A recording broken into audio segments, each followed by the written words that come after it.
Hello students.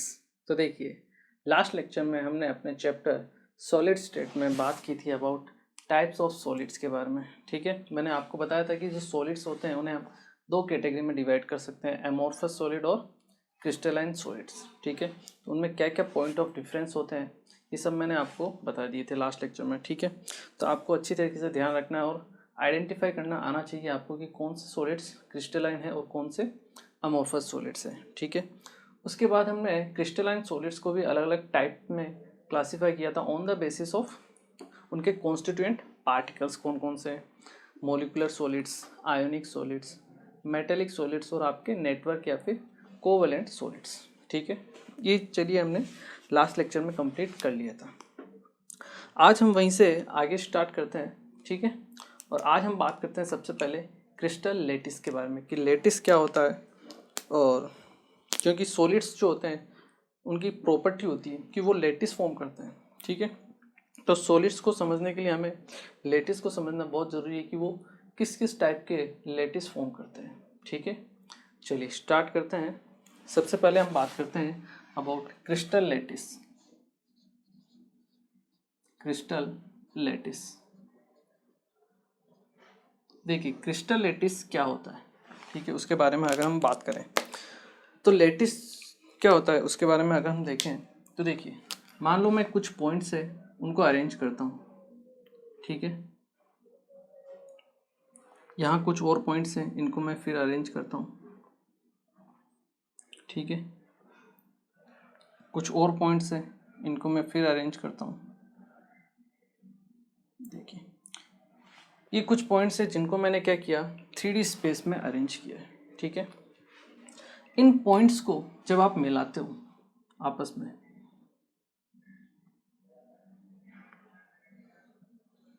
Straight line के through, ठीक है, जैसे इसको इससे मिलाया, इस तरीके से इसको इस पॉइंट से मिलाया, इसको इस पॉइंट से मिलाया। ठीक है, सेम इसी तरीके से इस पॉइंट को आपने यहाँ से मिलाया, इस पॉइंट को आपने यहाँ से मिलाया, इसको यहाँ से, इसको यहाँ से मिलाया। ठीक है, सेम इसी तरीके से आपने नीचे भी मिलाया कुछ पॉइंट्स को। ठीक है,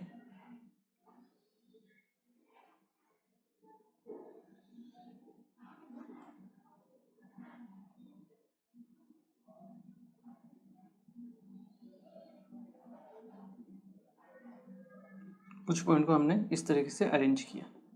ठीक है, फिर हमने इनको आपस में मिलाया।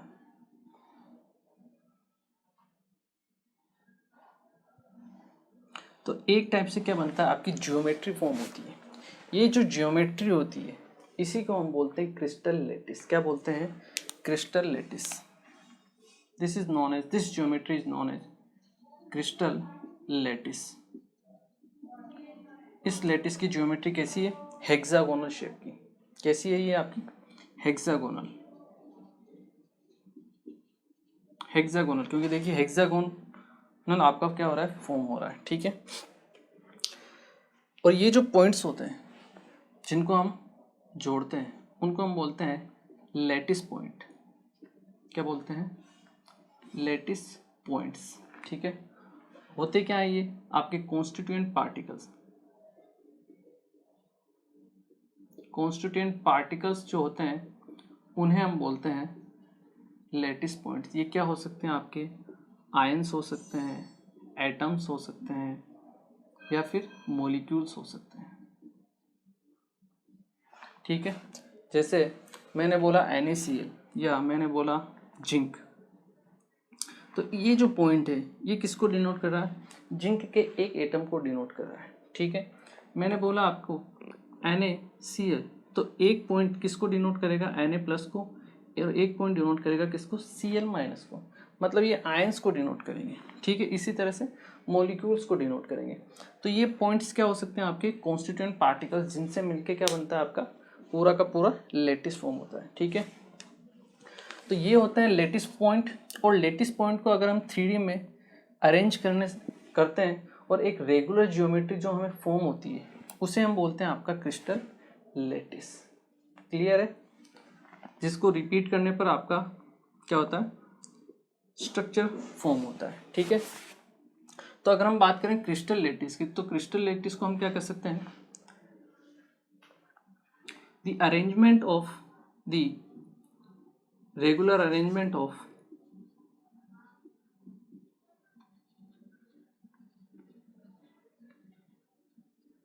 the regular arrangement of lattice points in 3D space is known as crystal lattice। ठीक है, या फिर आपके लैटिस पॉइंट्स को ज्वाइन करने से जो आपका स्ट्रक्चर फॉर्म होता है उसे हम क्या बोलते हैं, आपका क्रिस्टल लैटिस बोलते हैं, रेगुलर 3D अरेंजमेंट।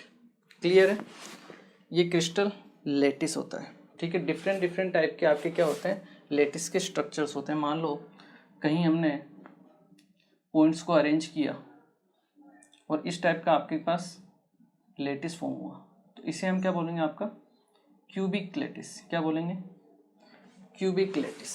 इस तरीके से आपके डिफरेंट डिफरेंट टाइप के लैटिस फॉर्म होते हैं। क्लियर है, जो लैटिस पॉइंट्स हैं उनको आप क्या कीजिए, ज्वाइन करते जाइए। क्लियर है, the regular arrangement of lattice points in 3D space is known as crystal lattice. Clear है, ये आपका क्या है, हेक्सागोनल लैटिस स्ट्रक्चर है। क्लियर, चलिए एक बार आप इसे नोट कीजिए, फिर हम बात करते हैं अबाउट यूनिट सेल्स के बारे में। ठीक है, कि यूनिट सेल क्या होती है, एक बार आप इसे नोट कीजिए।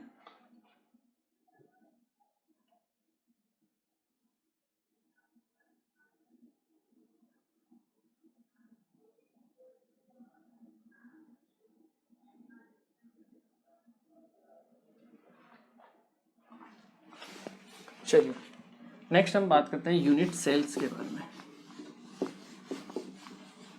आई होप ये क्लियर हुआ होगा क्रिस्टल लैटिस क्या होता है।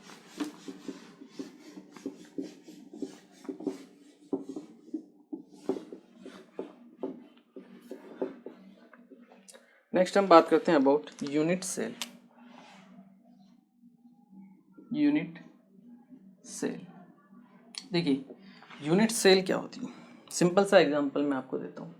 आपके घरों में जो कमरे बने होते हैं, रूम्स वगैरह बने होते हैं, उसका जो सबसे स्मॉलेस्ट पार्टिकल होता है वो क्या होता है, एक ब्रिक, ईट, ब्रिक। जिससे क्या होता है, जिसको चारों तरफ से आप अगर 3D स्पेस में अरेंज करो तो क्या होता है, यहाँ से यहाँ से यहाँ से पूरा का पूरा क्या होता है, आपका रूम कंप्लीट होता है। ठीक है, तो ये जो ब्रिक है सबसे स्मॉलेस्ट हम इसको बोल सकते हैं पार्टिकल या एटम या यूनिट, जिससे कि आपका पूरा का पूरा लैटिस फॉर्म होता है, जिसको कंटिन्यूसली आप रिपीट करते रहते हो और जिसके कंटिन्यूस रिपीटेशन से आपको एक जो बहुत बड़ा स्ट्रक्चर मिलता है उसे हम बोलते हैं लैटिस। और ये जो सबसे स्मॉलेस्ट इसका यूनिट होती है उसे हम बोलते हैं आपका यूनिट सेल। ठीक है, ब्रिक ऑफ वॉल, दीवार की ये जो ब्रिक होती है वो क्या है, एक आपका यूनिट सेल होता है। क्लियर है, तो यूनिट सेल को हम क्या लिख सकते हैं, the smallest unit which on repeating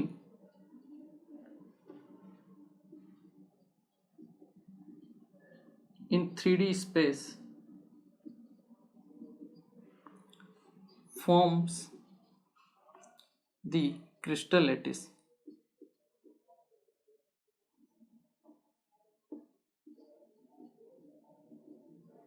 is known as unit cell.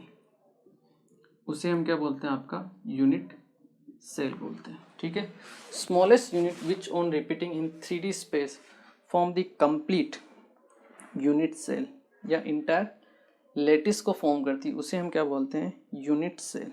ठीक है, सबसे स्मॉलेस्ट पार्ट क्या होगा, आपका यूनिट सेल होगा। जैसे मैं आपको अगर और सही तरीके से इसको एक्सप्लेन करूँ तो देखिए,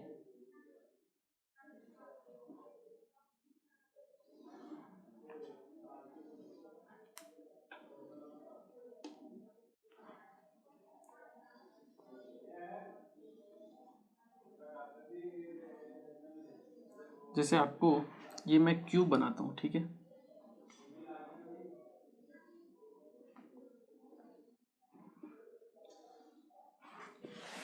ये एक क्यूब है, ये एक क्या है, यूनिट सेल है, ठीक है। अब इसको मैं क्या करता हूँ, दो पार्ट में डिवाइड करता हूँ, ठीक है।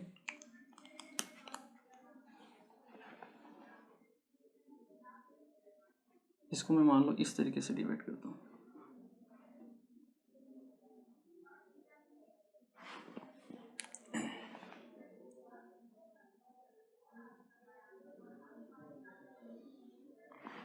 अभी ये पार्ट भी सेम है और ये पार्ट भी आपका सेम है, तो ये भी एक यूनिट सेल हो गया, ये भी एक क्या हो गया, यूनिट सेल होगा, क्योंकि इसको डबल रिपीट करने पर ही क्या बन रहा है, आपका पूरा क्रिस्टल लेटिस फॉर्म हो रहा है, ठीक है। सेम इसी तरीके से मैं यहाँ से अगर बनाऊँ,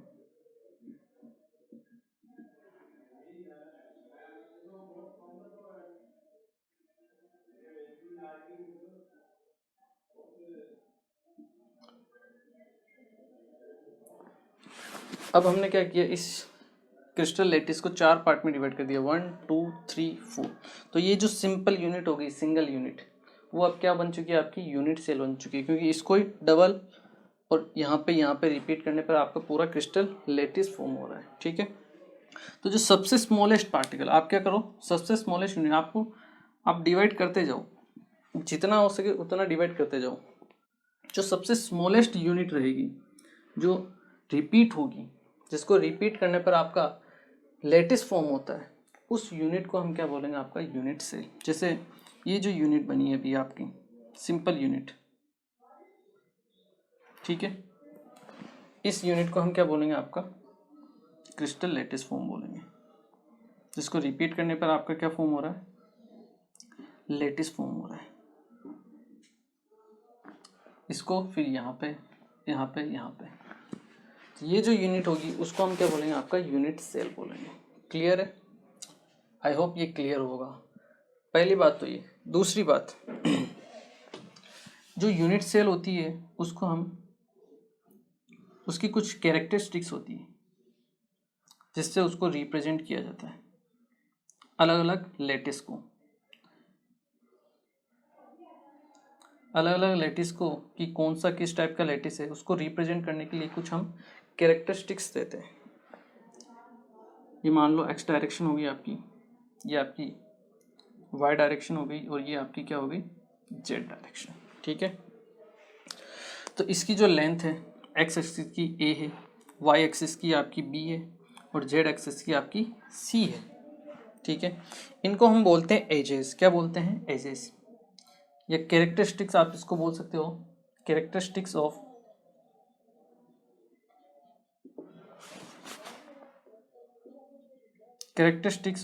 यूनिट सेल। कैरेक्टरिस्टिक्स मतलब कि यूनिट सेल को कैसे हम रिप्रेजेंट करते हैं, क्या क्या रिक्वायरमेंट होती है किसी भी यूनिट सेल को रिप्रेजेंट करने के लिए। सबसे पहले हमें चाहिए एजेस। एजेस में क्या आएंगे आपके, ए बी सी, इनको हम क्या बोलते हैं, आपका एजेस बोलते हैं, ठीक है। सेकंड जो थिंग है वो होते हैं इन दोनों के बीच के angle, that is inter facial angles, इन्हें हम बोलते हैं अल्फा, बीटा एंड गामा, ठीक है। ए और बी के बीच में जो एंगल होगा उसे हम बोलेंगे, जो बचा हुआ एंगल है अल्फा और बीटा में से, अल्फा और बीटा में से बचा हुआ एंगल कौन सा है, गामा, तो इसे हम बोलेंगे गामा, ठीक है। ए और सी के बीच में जो एंगल रहेगा, ए और सी के बीच में एंगल जो बचा हुआ है, ए और सी के बीच में बचा हुआ क्या है, बी, बी मीन्स बीटा, तो ये बीटा रहेगा, ठीक है। बी और सी के बीच में जो एंगल है, बी और सी के बीच में एंगल जो बचा हुआ है वो क्या है, अल्फा, ठीक है। जो बचा हुआ रहेगा वो आपका इंटरफेशियल एंगल मान लिया जाता है, ठीक है। तो यूनिट सेल को रिप्रेजेंट करते हैं आपके दो कैरेक्टरिस्टिक्स, ठीक है। एक तो फर्स्ट वन है आपका एजेस और दूसरा क्या है आपका इंटरफेशियल एंगल्स, ठीक है। ये चीज़ आपको ध्यान रखनी, और इन्हीं के बेसिस पर हम क्या करते हैं, जो भी आपके क्रिस्टल सिस्टम से उसको, जो भी आपके क्रिस्टल से उनको अलग अलग पार्ट में क्या करते हैं, डिवाइड करते हैं। ठीक है, जो जितने भी आपके स्ट्रक्चर्स हैं वो किसके बेसिस पे डिवाइड होते हैं, इन दोनों के ऊपर। अगर हम क्यूबिक की बात करें तो ए बी और सी तीनों क्या होंगे, आपके इक्वल होंगे, क्योंकि क्यूब में ए और बी और सी की वैल्यू क्या होती है, इक्वल होती है। वहीं हम अल्फा बीटा और गामा की बात करें तो बॉन्ड एंगल कितना होता है, 90 डिग्री। ठीक है, जैसे ही इनकी वैल्यू चेंज होगी, ए बी सी की वैल्यू चेंज होगी, एक नया क्रिस्टल लैटिस फॉर्म हो जाएगा। ठीक है, तो उनके बारे में हम बात करेंगे, कौन सा क्रिस्टल लैटिस कब फॉर्म होता है। ठीक है, एक बार आप इसे नोट कीजिए। चलिए, तो आई होप आप लोगों को क्लियर हुआ होगा कि क्या होता है लैटिस और क्या होता है यूनिट सेल। ठीक है, तो यूनिट सेल को कंटिन्यूसली अगर आप रिपीट करते रहो तो क्या बनता है, आपके पास क्रिस्टल लैटिस फॉर्म होता है। ठीक है ना, सबसे स्मॉलेस्ट यूनिट आपकी ये रहेगी। ठीक है, इसको आप कंटिन्यूसली क्या करो, रिपीट करते रहो। अब एक जो सिंगल यूनिट सेल है वो कभी भी अकेला नहीं रहेगा। ठीक है ना, इसके आगे भी यूनिट सेल, पीछे भी यूनिट सेल रहेगा, ऊपर भी रहेगा और नीचे भी रहेगा, चारों तरफ यूनिट सेल ही रहेंगे। ठीक है ना, यूनिट सेल का जो स्ट्रक्चर होगा वही स्ट्रक्चर किसका होता है, पूरे लैटिस का स्ट्रक्चर होता है। अगर यूनिट सेल आपका क्यूबिक है तो आपका लैटिस भी क्यूबिक ही रहता है। ठीक है ना, दोनों का सेम आपका शेप जो होता है वो सेम होता है। क्लियर है। चलिए, अब हम बात करते हैं कि यूनिट सेल कितने टाइप के होते हैं, उनका क्लासिफिकेशन देखते हैं। ठीक है, चलिए टाइप्स ऑफ यूनिट सेल के बारे में बात करते हैं।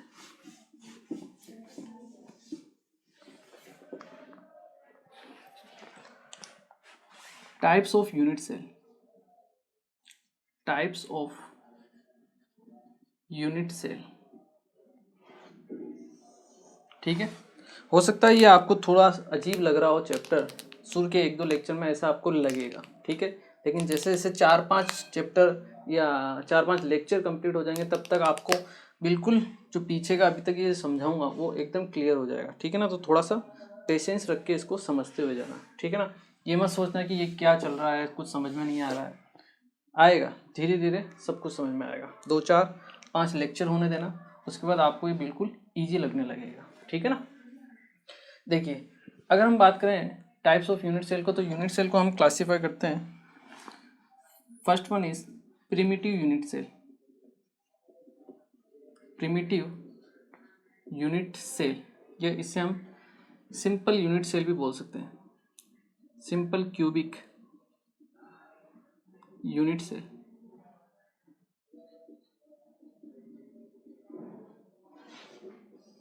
सिंपल वर्ड भी आपको कहीं मिल सकता है या फिर प्रिमिटिव वर्ड भी आपको मिल सकता है। तो प्रिमिटिव यूनिट सेल में क्या होता है, जो कॉन्स्टिट्यूएंट पार्टिकल्स होते हैं वो आपके केवल और केवल कहाँ प्रेजेंट होते हैं, only at the corner, corner पर प्रेजेंट होते हैं। जैसे ये सिंपल क्यूबिक लैटिस आपका है। ठीक है, सिंपल क्यूबिक लैटिस, तो यहाँ जो एटम्स प्रेजेंट होंगे वो कहाँ होंगे, केवल और केवल आपके कॉर्नर पर, और कहीं पर नहीं होंगे। ये सब क्या है, आपके कॉन्स्टिट्यूएंट पार्टिकल्स, पहली बात तो ये। ठीक है, constituent particles are present only at corners.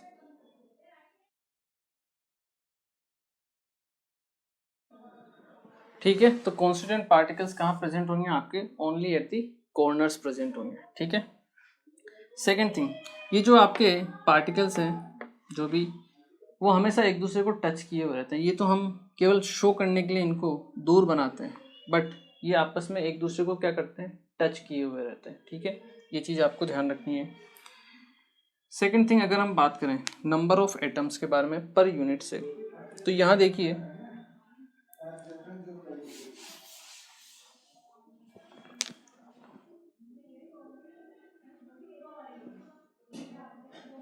मान लो यहाँ पर हम एक यूनिट सेल बनाते हैं। ठीक है,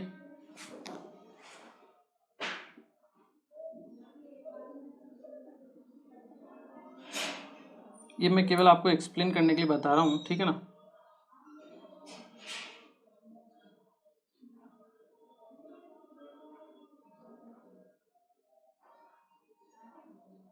देखिए हम बात करते हैं मान लो इस एटम के बारे में, ठीक है, कि ये जो एक एटम है, जो भी पार्टिकल है, उसका इस क्यूबिक सेल में, यूनिट सेल में कितना कंट्रीब्यूशन है। तो देखिए, क्योंकि ये 100% नहीं होता है, ठीक है, इसके आगे एक यूनिट सेल है तो इसके आगे भी यूनिट सेल होगी, इसके आगे इस तरफ और इसके पीछे भी यूनिट सेल होगी, और ऊपर भी क्या होगी, यूनिट सेल होगी। ये मैंने आपको बताया। सेम इसी तरह से अगर आप देखोगे तो एक और यूनिट सेल आपका फॉर्म हो सकता है इस तरीके से, इसमें भी इसका कंट्रीब्यूशन आएगा। सेम थिंग एक यूनिट सेल आपका आगे भी बनेगा इस तरीके से, उसका भी कुछ ना कुछ क्या होगा, कंट्रीब्यूशन होगा।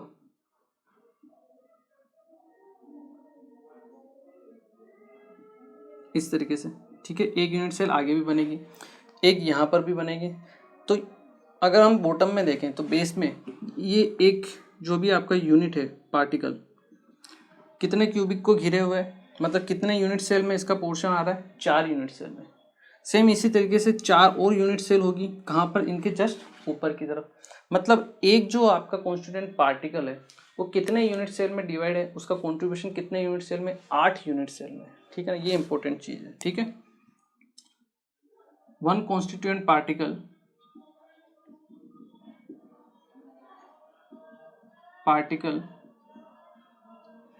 contributes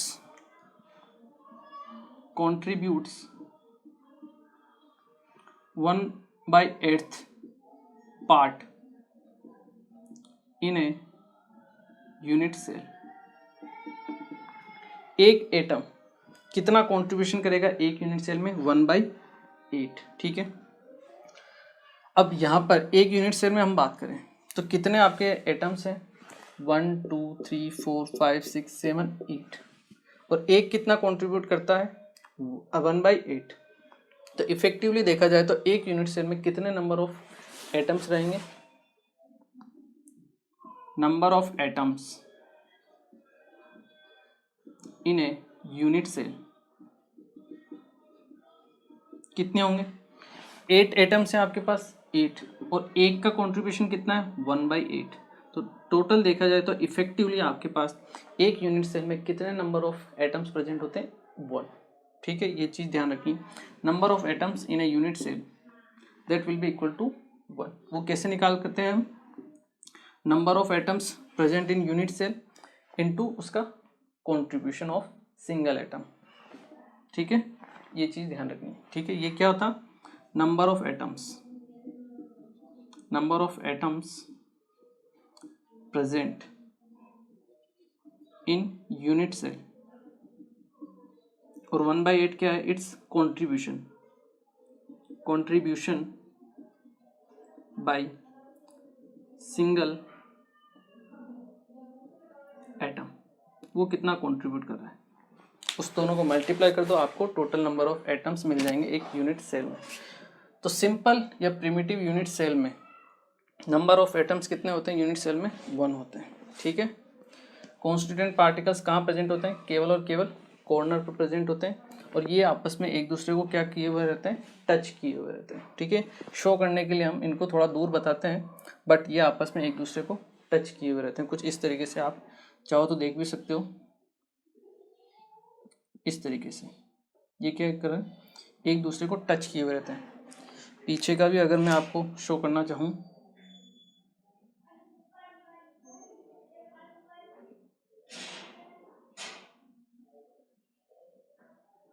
कुछ इस तरीके से,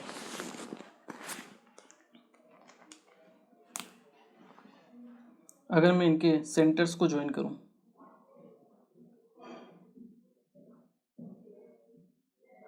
तो कुछ इस टाइप का आपका स्ट्रक्चर बनेगा।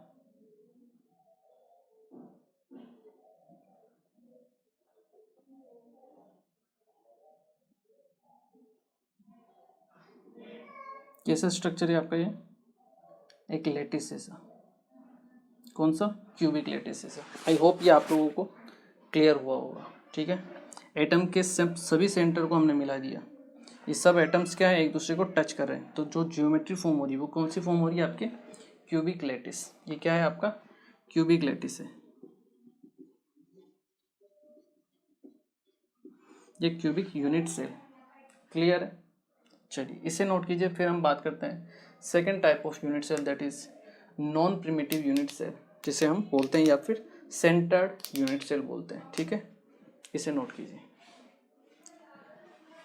चलिए नेक्स्ट हम बात करते हैं नॉन प्रिमिटिव या फिर आपके सेंटर्ड यूनिट सेल के बारे में। ठीक है, सेकंड जो टाइप है दैट इज नॉन प्रिमिटिव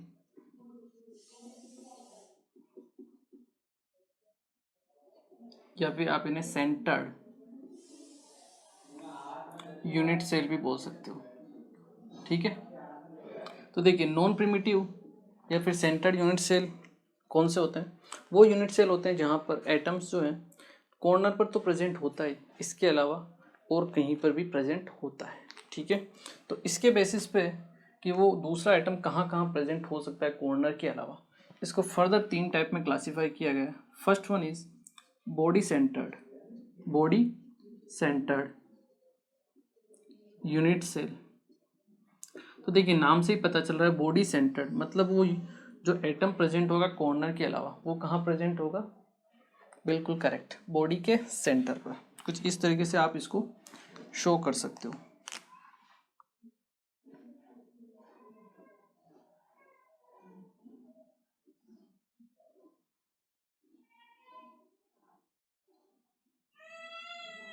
कुछ इस तरीके से देखिए, बॉडी यहाँ पे कॉर्नर्स पर तो प्रेजेंट रहेगा ही रहेगा।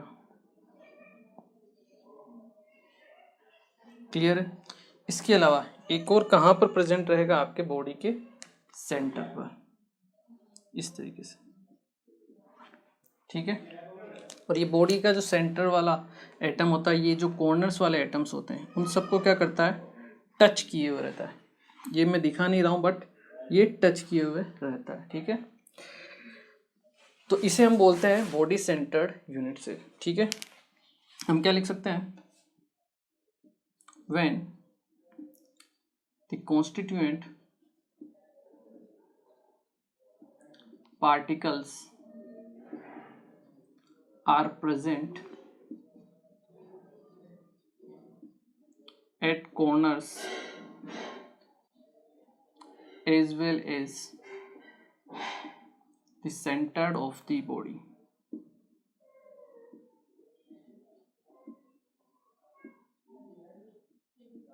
उसे हम क्या बोलते हैं, आपका बॉडी सेंटर्ड यूनिट सेल।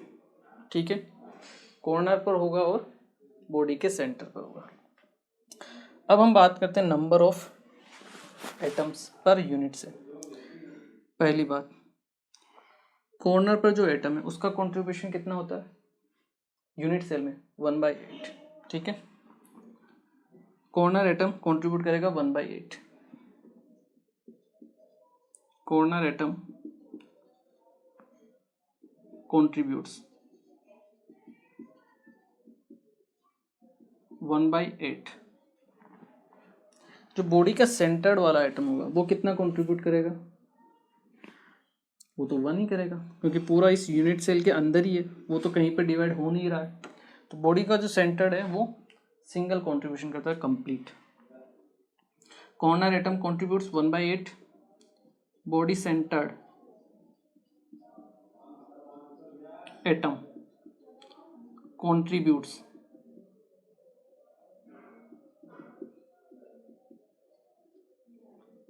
1। एक ही एटम होता है और उसका पूरा का पूरा कंट्रीब्यूशन, मतलब वो पूरा उसी यूनिट सेल में होता है, क्योंकि सेंटर में कहीं पे भी इसको डिवाइड नहीं किया गया है, किसी और यूनिट में तो पार्टिसिपेट करने में काम में नहीं आ रहा, इसलिए 1।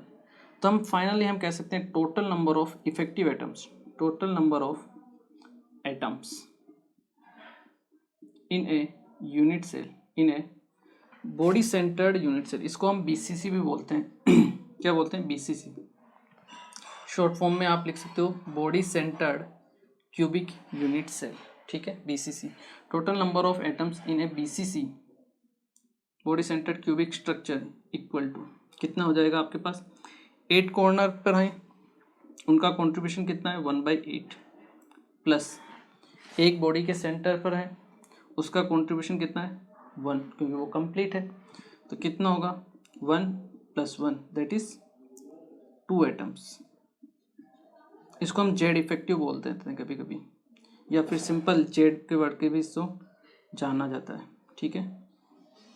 Number of atoms in unit cell Z, ठीक है। तो कितने हो जाएंगे इसके पास 2 एटम्स हो जाएंगे बॉडी सेंटर में। सिंपल क्यूबिक, आपके सिंपल क्यूबिक में कितने थे 1, ठीक है। ये चीज़ ध्यान रखनी, सिंपल है, इजी है। बॉडी के सेंटर पर जो प्रेजेंट है बॉडी सेंटर, कॉर्नर पर तो हमेशा प्रेजेंट रहेंगे इसी, ठीक है। इसे नोट कीजिए। फिर हम बात करते हैं आपके थर्ड यूनिट सेल के बारे में। चलिए थर्ड यूनिट सेल के बारे में बात करते हैं। मतलब फर्स्ट क्यूबिक हो गया, second body centre, non primitive में सेकंड वाला हम बात करते हैं, ठीक है। तो अगर हम बात करें B, that is face centred, क्या रहेगा फेस सेंटर्ड यूनिट सेल। अब इससे नाम से पता चल रहा है कि यूनिट सेल जो भी आपके एटम्स होंगे वो कहाँ प्रेजेंट होंगे, एक तो कॉर्नर पर, बिल्कुल सही, और कहाँ प्रेजेंट होंगे बाकी फेस के सेंटर पर। अगर हम फेस देखें तो 1 2 3 4 4 तो ये फेस रहेगी, एक पीछे वाली और एक आगे वाली, टोटल 6 आपके पास क्या रहती है एक क्यूब में फेस रहती है, ठीक है। एक तो ये हो गई, 2 3 4, एक ये पीछे वाली रहेगी और एक ये आगे वाली रहेगी। तो इस तरीके से आपके पास टोटल कितनी फेसेस होती है एक क्यूब में, 6 फेस होती है। क्लियर है पहली बात। When the constituent particles are present at corner as well as the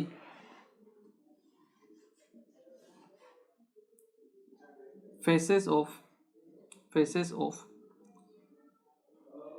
as well as the faces of, और हम कह सकते हैं all the faces of unit cell की सारी फेसेस पर प्रेजेंट होता है, उसे हम क्या बोलते हैं आपका फेस सेंटर्ड यूनिट सेल, ठीक है। अब हम बात करते हैं number of atoms per unit cell. Corner पर हैं, उनका कंट्रीब्यूशन 1/8। अब बॉडी सेंटर तो है नहीं यहाँ पर क्या है आपका फेस सेंटर्ड है, फेस सेंटर, इसको हम FCC बोलते हैं, face centred cubic unit cell, ठीक है। अब देखिए अगर मैं पूछूं आपको ये वाला आइटम कितने यूनिट सेल में कंट्रीब्यूशन होगा इसका, केवल और केवल एक ही यूनिट सेल में जो इसके जस्ट पास में रहेगा, ना इसके ऊपर वाले में ना ही इनके नीचे वाले में इसका कंट्रीब्यूशन होगा, क्योंकि फेस के क्या है सेंटर पर है, तो केवल और केवल इसके जो पास में बनेगा एक को, इस तरीके से।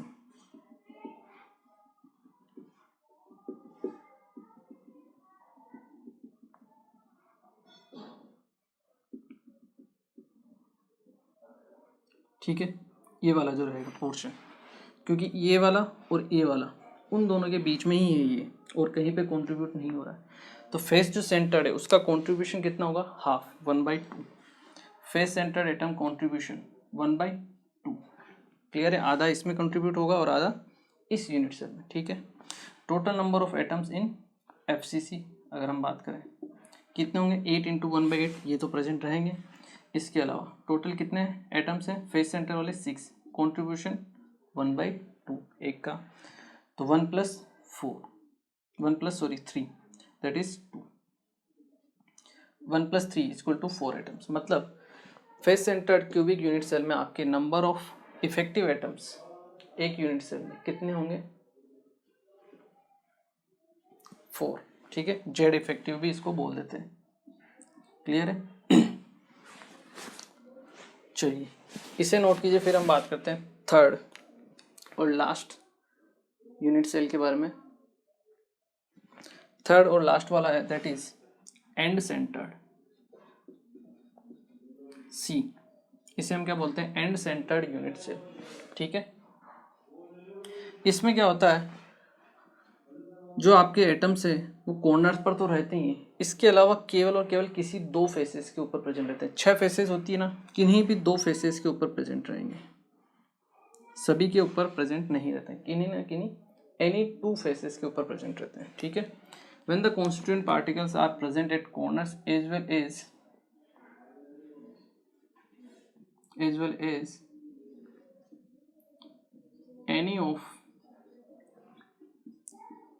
2 faces of unit cell, any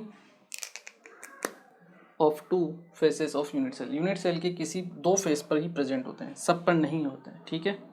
तो corner atom contribution 1/8, face centre का कॉन्ट्रीब्यूशन 1/2 होता है। Total number of atoms in FCC अगर हम बात करें, इसको हम बोलेंगे एंड सेंटर्ड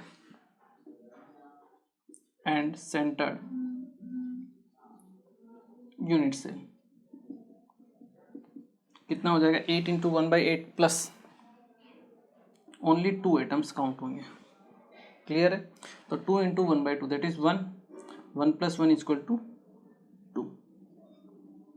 क्लियर है। देखो ये याद नहीं रखना है कि ये कॉन्ट्रीब्यूशन, वो अपने आप धीरे धीरे याद हो ही जाता है, ठीक है। बाकी आप बना के आराम से देख भी सकते हो, उसमें कोई दिक्कत वाली बात नहीं है, क्लियर है,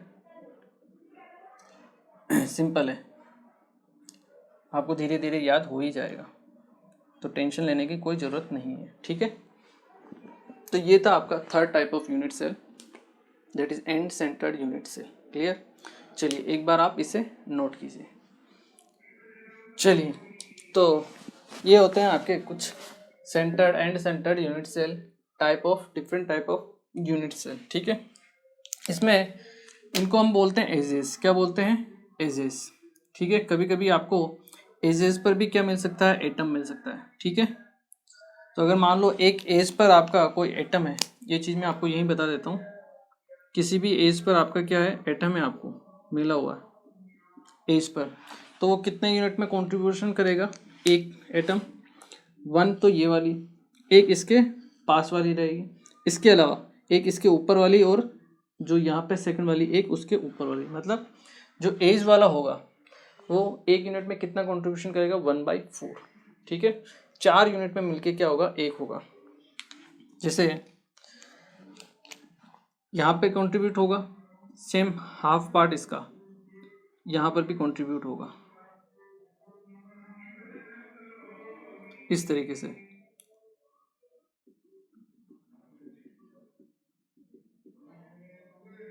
यहाँ पर, ठीक है। तो ये जो वाला है एज सेंटर, हाफ इसमें हुआ हाफ इसमें हुआ, ठीक है, 1/4 1/4, और बाकी का 1/4 इस पर, और बाकी का 1/4 इस यूनिट के ऊपर जो यूनिट रहेगी उसमें कंट्रीब्यूट करेगा, ठीक है। तो ये चीज़ भी ध्यान रख लेना। एंड सेंटर वाला जो कंट्रीब्यूशन रहता है वो कितना रहता है, 1/4। कॉर्नर एटम हो गया एज, इसको हम क्या बोलेंगे, एज सेंटर, ठीक है, जो एज के बीच में रहेगा, ठीक है। Atom present at edge, atom present at edges, present at edges will contribute 1/4, ठीक है। ये हम सब आगे काम में लेंगे आपको, ठीक है ना, चिंता करने की कोई ज़रूरत नहीं, सबको हम आगे काम में लेंगे न्यूमेरिकल्स वगैरह में, तब आपको और अच्छे से प्रैक्टिस हो जाएगी, ठीक है। चलिए देखिए आज के लेक्चर में हमने बेसिकली बात की अबाउट किसके बारे में, क्रिस्टल लैटिस के बारे में और यूनिट सेल्स के बारे में हमने बात की, और हमने देखा कि यूनिट सेल सबसे स्मॉलेस्ट यूनिट होती है जिसका अगर 3D स्पेस में अरेंज किया जाए, ठीक है, तो आपका क्रिस्टल लैटिस फॉर्म होता है। तो जो यूनिट सेल का स्ट्रक्चर होता है वही किसका स्ट्रक्चर होता है, लैटिस का, ठीक है। जैसे ब्रिक ऑफ ए वॉल, एक ईंट जो होती है ब्रिक वॉल की, ठीक है, वो क्या होती है, सबसे स्मॉलेस्ट यूनिट होती है, उसी को हम क्या बोलते हैं, यूनिट सेल, ठीक है। बाद में हमने पढ़ा यूनिट सेल के टाइप्स के बारे में, प्रिमिटिव नॉन प्रिमिटिव। प्रिमिटिव में क्या होगा, आपके केवल और केवल कॉर्नर पर एटम प्रेजेंट होंगे, ठीक है। जबकि नॉन प्रिमिटिव में क्या होगा, कॉर्नर पर तो होंगे ही, बाकी और भी कहीं जगह प्रेजेंट होंगे।